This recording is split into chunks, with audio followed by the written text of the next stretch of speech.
ধর্মনগর জেলা শিল্প কেন্দ্রের নতুন কার্যালয়ের ভিত্তিপ্রস্তর স্থাপন করা হয় সোমবার। উত্তর ত্রিপুরা জেলার ধর্মনগরের কামেশ্বর মিশন টিলা এলাকায় অবস্থিত জেলা শিল্প কেন্দ্রের নতুন কার্যালয়ে ভবনের ভিত্তিপ্রস্তর স্থাপন করেন শিল্প ও বাণিজ্য দপ্তরের মন্ত্রী শান্তনা চাকমা।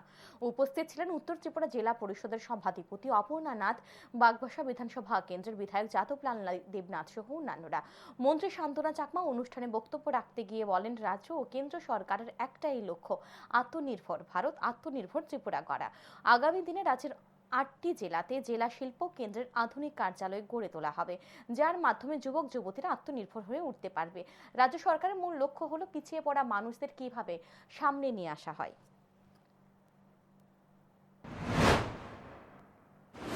উদ্দেশ্য যে আমাদের আত্মনির্ভর ভারত করা, আত্মনির্ভর ত্রিপুরা করা, সেই লক্ষ্যমাত্রাকে সামনে রেখে সেটাকে সামনে রেখে কিভাবে আমরা জনসেবা করতে পারি, আরো যাতে আমরা এই এলাকাকে উন্নয়নের সঙ্গে আরো যুক্ত করতে পারি, সেই লক্ষ্যমাত্রাকে নিয়ে আজকে আমরা এই এলাকাতে আমরা শিলান্যাস করলাম।